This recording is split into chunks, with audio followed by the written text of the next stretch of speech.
Hare Krishna. Welcome to coffee ನಾಡು ಕನ್ನಡ ಲಾಗ್ಸ್ಗೆ ಎಲ್ರಿಗೂ ಸ್ವಾಗತ.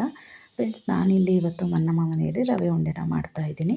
ಸೊ ನೋಡಿ, ರವೆ ಉಂಡೆ ಮಾಡಲಿಕ್ಕೆ ನಾನಿಲ್ಲಿ ಒಂದು ಪ್ಯಾನ್ನ ಇಟ್ಟಿದ್ದೀನಿ. ಸೊ ಅದಕ್ಕೆ ನಾನಿಲ್ಲಿ 3-4 ಟೇಬಲ್ ಸ್ಪೂನಷ್ಟು ತುಪ್ಪನ ನಾನಿಲ್ಲಿ ಸೇರಿಸ್ತಾ ಇದ್ದೀನಿ. ಸೊ ತುಪ್ಪ ಬಿಸಿ ಆದಮೇಲೆ ನಾನಿಲ್ಲಿ ಡ್ರೈ ಫ್ರೂಟ್ಸ್ನ ನಾನಿಲ್ಲಿ ಫ್ರೈ ಮಾಡ್ಕೊತಾ ಇದ್ದೀನಿ. ಸೊ ಮನೆಯಲ್ಲಿ ಏನಿರುತ್ತೋ ಅದೇ ಡ್ರೈ ಫ್ರೂಟ್ಸ್ನ ಹಾಕ್ಬೋದು, ಅದು ಇದು ಅಂತ ಏನಿಲ್ಲ. ಸೊ ಬಾದಾಮಿ ಕೂಡ ಇದಕ್ಕೆ ಹಾಕಿದ್ರೆ ತುಂಬ ಚೆನ್ನಾಗಿರುತ್ತೆ. ಸೊ ಇಷ್ಟನ್ನು ನಾನಿಲ್ಲಿ ನೀಟಾಗಿ ಫ್ರೈ ಮಾಡಿ ಎತ್ತಿಟ್ಕೊತೀನಿ.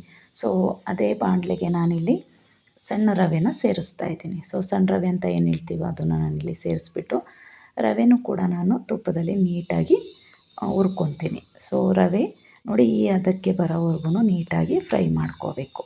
ಸೊ ನೋಡಿ, ರವೆ ಈಗ ಆಗಿದೆ ಅಂತ ಅರ್ಥ. ಸೊ ಇದಕ್ಕೆ ಬಂದು ನಾನಿಲ್ಲಿ ಕೊಬ್ಬರಿನ ನಾನು ಸೇರಿಸ್ತಾ ಇದ್ದೀನಿ. ಸೊ ಕೊಬ್ಬರಿನ ನಾನಿಲ್ಲಿ ತುರಿದ್ಬಿಟ್ಟು ಸ್ವಲ್ಪ ಗ್ರೈಂಡ್ ಮಾಡ್ಕೊಂಡಿದ್ದೀನಿ ಸಣ್ಣದಾಗಿ. ಸೊ ಇಷ್ಟನ್ನು ನಾನು ಮಿಕ್ಸ್ ಮಾಡ್ತಾಯಿದ್ದೀನಿ. ಈಗ ನಾನಿಲ್ಲಿ ಫ್ಲೇಮ್ನ ಕಡಿಮೆ ಇಟ್ಕೊಂಡಿದ್ದೀನಿ, ಮೀಡಿಯಮ್ ಫ್ಲೇಮಲ್ಲಿ ನಾನು ಇದು ಮಾಡ್ಕೊತಾ ಇದ್ದೀನಿ. ಸೊ ಅದರ ನಂತರ ನಾನಿಲ್ಲಿ ಸಕ್ಕರೆನ ಸೇರಿಸ್ತಾ ಇದ್ದೀನಿ. ಸೊ ನಮಗೆ ಸ್ವೀಟ್ ತುಂಬ ಬೇಕು ಅಂದರೆ ಇನ್ನೂ ಸ್ವಲ್ಪ ಹಾಕ್ಕೋಬೋದು. ನಾನಿಲ್ಲಿ ಮೀಡಿಯಮ್ ಸ್ವೀಟ್ ಮಾಡ್ತಾಯಿದ್ದೀನಿ.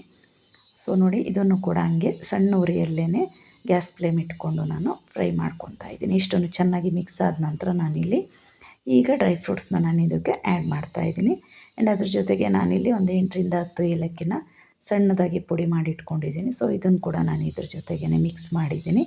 ಸೊ ನಂತರ ಹಾಲನ್ನು ನಾನು ಚೆನ್ನಾಗಿ ಬಿಸಿ ಮಾಡ್ಕೊಂಡಿದ್ದೀನಿ. ಸೊ ಬಿಸಿ ಹಾಲನ್ನು ನಾನು ಇದಕ್ಕೆ ಸ್ವಲ್ಪ ಮಿಕ್ಸ್ ಮಾಡ್ಕೊಬಿಟ್ಟು ನಂತರ ಚಿಕ್ಕ ಚಿಕ್ಕ ಉಂಡೆಗಳಾಗಿ ನಮಗೆ ಯಾವ ಸೈಜ್ ಬೇಕೋ ಆ ಸೈಜ್ನಲ್ಲಿ ನಾನಿಲ್ಲಿ ಉಂಡೆಗಳನ್ನ ರೆಡಿ ಮಾಡ್ಕೊತಾ ಇದ್ದೀನಿ. ಸೊ ನೋಡಿ, ಬಿಸಿ ಇದ್ದಾಗಲೇ ಕಟ್ತಾ ಹೋಗ್ತಾಯಿದ್ದೀನಿ.